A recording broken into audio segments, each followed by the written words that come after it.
Have you ever wondered why you can be so incredibly fired up to achieve a new goal, only to find yourself sitting on the couch a week later doing absolutely nothing about it? Seriously, think about this for a second. Have you ever had a really strong intention to do something, but ended up doing nothing at all? I know I have.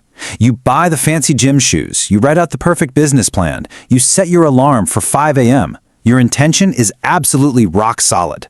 But then, when the moment actually comes, crickets. You just don't do it. But here's the good news. You aren't lazy and you're definitely not broken. What you're experiencing is actually a very specific, deeply ingrained psychological trap. So let's dive right into section 1, the trap of intention and action, also known as the intention-behavior gap. That awful feeling of failing to start actually has a scientific name, the intention-behavior gap. It's one of the most famously documented phenomena in behavioral psychology, and it perfectly describes that massive canyon between saying, "I will do it," and, well, actually doing it. A ton of studies show us that human beings constantly form strong intentions, but those intentions just don't automatically convert into action.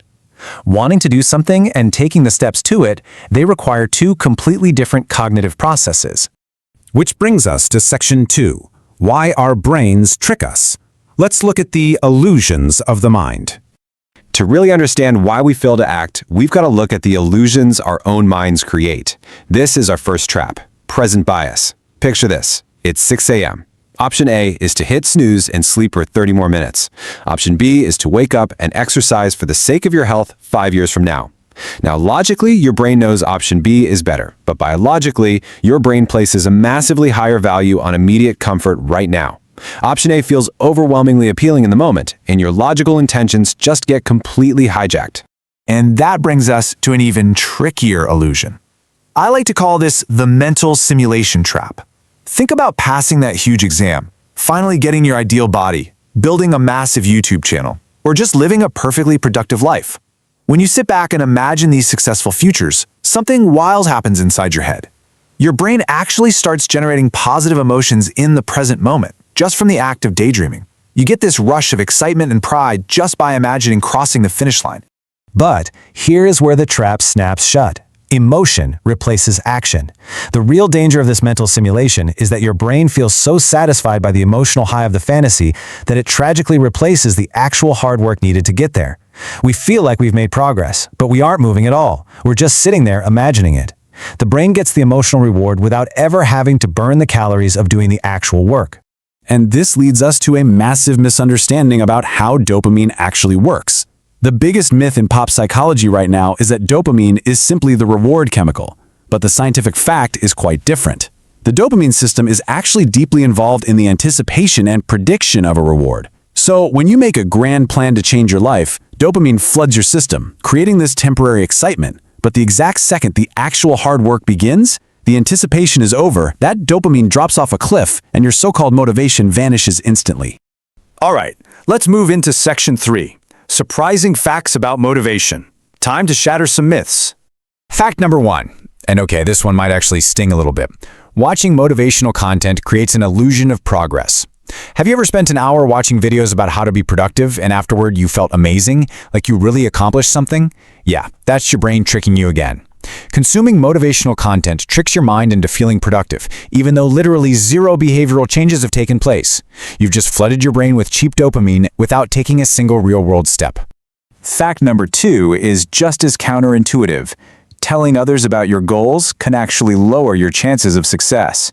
When you proudly announce to your friends that you're going to run a marathon or write a book, they congratulate you, right?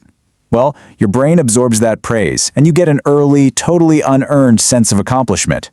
Because you already feel like you've achieved something just by talking about it, your drive to actually do the grueling work diminishes significantly. So keep your goals quiet and let your actions speak instead.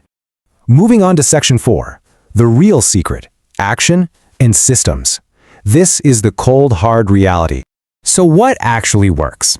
Well, first, we've got to completely unlearn the flawed, traditional model we all grew up with. We mistakenly believe that step 1 is motivation, which magically leads to step 2, action. We think we have to sit around and wait for motivation to strike us like lightning before we can begin our work. But listen, if you rely on this old model, you're going to spend most of your life waiting to feel like it. And spoiler alert, you are rarely going to feel like doing hard things. But here is the massive aha moment of behavioral science. The reality is this: action creates motivation, not the other way around. Step one is actually action. You take a tiny, almost impossibly small step. You write just one sentence. You just put on your gym shoes. That small action creates momentum, which generates a tiny win, moving you into step two, motivation. And that new earned motivation is what powers you into step three, the next action. You don't act because you feel motivated. You feel motivated because you started acting. Which brings us to a really profound truth about high achievers. Successful people do not rely on motivation. They bypass the motivation trap entirely by relying on strict systems and habits. They don't wake up and ask themselves, do I feel like working out today? No, the system dictates that at 6 a.m. they go to the gym regardless of their emotional state. Systems are incredibly reliable, whereas motivation is fickle and fleeting. And honestly, that leads to the absolute core of this whole explainer. This quote perfectly encapsulates the biological truth: motivation is an emotion. And like all emotions, it is designed to change, not last forever. You know, we constantly expect motivation to be this permanent battery pack that keeps us energized 24/7. But biology just doesn't work that way. Sadness fades, joy fades, anger fades, and motivation fades. It is biologically designed to be temporary. So I'm going to leave you with this final provocative thought. If motivation is biologically designed to fade, why are you still waiting for that feeling before taking action? The intention-behavior gap is real, your brain absolutely prefers present comfort, and dopamine is just a trick of anticipation. We have to stop waiting for the mood to strike. Build a system, take that first tiny action, and let the momentum carry you forward. Thank you so much for joining me for this explainer. Now go take some action.